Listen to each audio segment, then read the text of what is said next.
Nah, terus yang menjadi kontroversi mulai zaman ulama ngantos sakmangke itu kaifiyah kados traweh.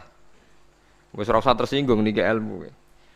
Teng riwayat-riwayat Bukhari Muslim, Nabi nu nak witir itu 9 rakaat.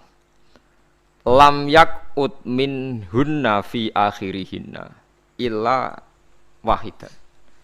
Di Nabi nate sholat witir itu 9 rakaat enggak duduk sama sekali, mau terakhir duduk pas ke-9 terus salam. Nah, sebagian riwayat Nabi memotong sholat itu sholatul laili masna berarti 2 8 terus 1 witir. Niki rungono tenan. Sehingga ketika ada sholat traweh yang 4 rakaat tanpa tasyahud, sebetulnya secara fikih pasti kita sepakat sah. Karena kalau 4 rakaat tanpa tasyahud pertama, kenapa kita katakan sah? Karena Nabi malah pinten songo, luwih seru to.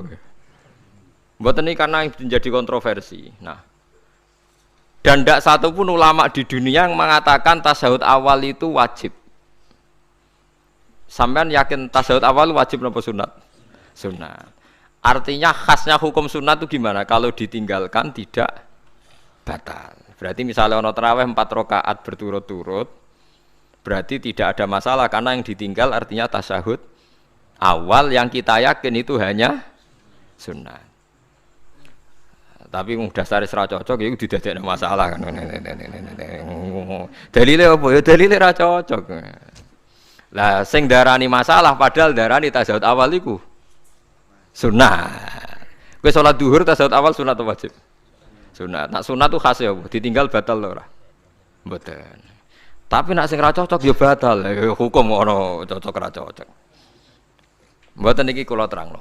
Nah, traweh itu yang kontroversi ini teng kitab Majmu' karangan Imam Nawawi. Ya akal-akalane tiang-tiang niku. Kula nganti sakniki kan mboten nate ngimami, tapi nggih tak kandhani imam. Supaya ke niat ngakali pangeran, tapi pangeran mbak akali ya ora kena. Ngeten, ini dawuh Imam Syafi'i. Traweh itu kalau terakhir kan pinten? 3 rakaat ya. Kan 2 rakaat dulu. Lalu pas 2 rakaat itu pas witir, yang witir kok traweh. Yang terakhir witir 3 rakaat itu 2 rakaat sampai niate witir napa-napa? Witir. Setelah 2 rakaat sampean salam ndak? Salam. Itu menjadi sholat teraneh di dunia. Karena kue muni witir tapi jumlahnya 2. Nah, itu sholat teraneh napa di dunia. Terus sampean muni ngene, mboten Gus maksud kula niku 3 tapi lurus sik. Lah berarti kayak kudu nerangno pangeran, kudu kamu pangeran kayak penjelasan. Gusti ini 2 sementara loh, nanti ada. Karena jika Tuhan tidak kamu kasih penjelasan, akan aneh kan disebut witir, tapi rokaatnya 2. Maka kamu harus niatnya, Gusti ini cicilan witir. Nah, sehingga jangan kira engkau 2, tapi ini nanti 3. Nah, itu makanya setiap bilalnya atau matinya kan solu sunnatan rakaataini minal witri. Jadi diumumkan sholatlah 2 rakaat, tapi yang 1 paket dengan cicilan witir lah. Itu lucu. Karena Anda sekali bilang itu witir, berarti Anda bohong kan? Nyatanya 2 rakaat. Tapi kritiknya Imam Syafi'i ini kan lucu. Imam Syafi'i yang imam kita itu mengkritik, itu sholat aneh kalau begitu. Sholat itu kalau sudah salam itu dianggap sholat mustaqillah, sholat yang mandiri. Nggak bisa sholat kok berta'aluk dengan sholat setelahnya. Sholat itu kalau sudah dimulai takbir, diakhiri salam ya selesai dan menjadi sholat yang mandiri. Nggak bisa sholat yang mandiri ini, engkau nasibku ngenteni yang satu itu. Iso sholat nggak selesai yo. Selesai. Sebab itu seharusnya witir agak resiko ya 2 rakaat langsung tasyahud awal, engkau terus tambah 1 rakaat. Kados mirip maghrib lah, mirip apa? Maghrib. Tapi itu kan masalahnya tidak populer juga. Nah itu. Akhirnya diakali wa shollu sunatan minal witri nggih. Teng mriki ono minal witri kan? Itu kalau diterjemahkan salatlah kalian paket witir tapi ganjil paket witir tapi genep sih, tapi ini sementara Gusti, tapi kita harus bingung. Itu cara pangeran ra pangeran bingung tenan ngadepi Nah, makanya itu nak cara kula ya ora usah dijerok-jerokno pokoke ngono iku. Ya dadi barang keliru kadang ya muga-muga sepuro pangeran ya ora usah ngono iku. Dadi nak salat ya nak cara Sayyidina Utsman itu memang beliau bilang 2 rakaat itu berdiri sendiri. Karena salat itu setiap 2 rakaat selesai. Setelah salam itu selesai. Nanti yang witir ya 1 itu. Makanya 2 itu ora usah ana witir-witiran cara Sayyidina Utsman. Muga Nabi dawuh wa autir biwahidatin. Kemudian salat-salat Anda yang 2 itu ditutup witir. Berarti ya yang salat kedua ya sholli sunatan ya biasa saja nafal mutlak. Enggak usah nyinggung-nyinggung napa? Witir, paham nggih. Loh ini penting sekali karena nyatanya tidak witir kan? Nyatanya tidak napa? Witir. Lah nanti yang 1 terakhir witir. Ya tapi adatnya ngoten niku. Jadi ini perlu sampean ketahui salat itu memang banyak masalah di secara fikihnya karena tadi kalau sampean niat witir setiap sudah salam itu kan berarti selesai dan berdiri sendiri. Lah kok suwe-suwe nak rakaat sing terakhir batal lah berarti sing ngarepe melok batal. Mergo sak paket koyo capres mbek napa? Cawapres. Ora iso salat kok ono. Nah itu paham ya. Terus niku kaifiah salat. Di sampean memang akal-akalan tenggene witir pun bener solu sunnatam minal witri rakaataini. Dadi niku rondok bener ya rondok ngawur dadi ngawurnya itu tadi wong salat niku mustaqil lah setelah ditutup salam selesai kok bergantung. Hanya nasib 2 ini kan bergantung setelahnya kan. Mana ada salat kok sudah ditutup berkaitan. Mulane kula niku nak witir ya ora tau tak niati witir. Mun kula ora cocok mbek pengumuman niku ora pati cocok. Dadi kula tapi kan kula makmum. Ora malek dihisab kan cara salah ya. Usolli sunatan anut imam teng ati kula mpun sesuai. Nah, ame salah ya malah salah, nek bener ki melok napa? Bener. Tepak-tepakan ngoten mawon. Jadi kula niku wong alim fikih tapi paling tersiksa mergo kalah mbek adat, kalah mbek napa? Adat. Ya piye. Nentang adat ora apik. Jare Nabi kono umume wong ya melok umume wong. Nek wong bento ya melok napa? Bento.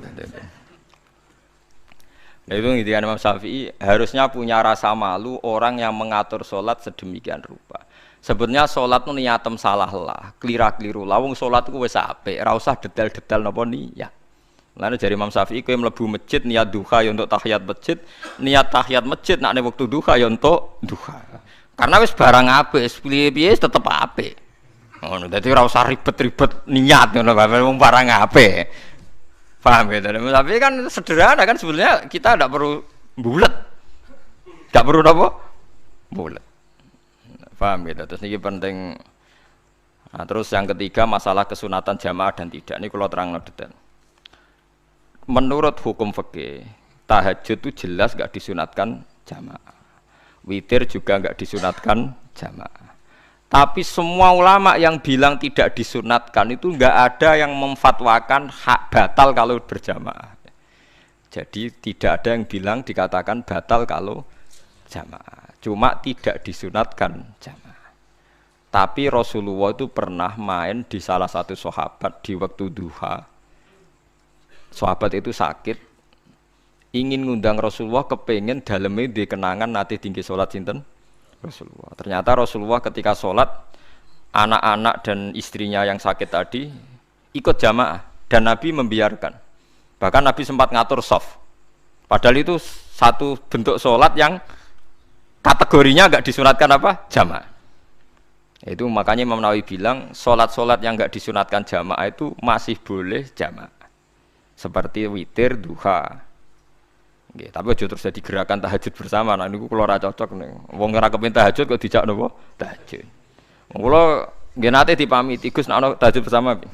Cangkem ora usah. Wong sing ngeloni bojone yo lagi ibadah, mbok ibadah sing ora enak. Mergo jare Nabi wis jelas wa fi buti ahadikum sedekah. Dadi kowe iku malah lucu. Wong wis ibadah kok baca apa? Ibadah. Dadi sing ngeloni, lho ngeloni ra kudu ngeloni bojo, ngeloni anak iku ya napa? Ibadah. Takokno ruhen. Nak ngeloni bojo gak di masa depan ngeloni apa? Anak. Ngeloni anak nggih napa? Ibadah. Ning omah njaga anak bojo timbang dhewean nggih napa? Ibadah. Mulane kula nu rapati cocok nek ana tahajud bersama. Oleh tapi aja dadi gerakan. Nek sing pun nglampahi nggih monggo. Sing umate seneng nggih monggo, itu tetap baik. Tapi baiknya bergantung sejauh mana ini tidak dimasalkan. Sekali dimasalkan tetap tidak napa baik. Karena nanti punya akibat yang sedang baik diajak baik yang lain, dari baik nikmat menjadi baik gremeng itulah itu perkara kan.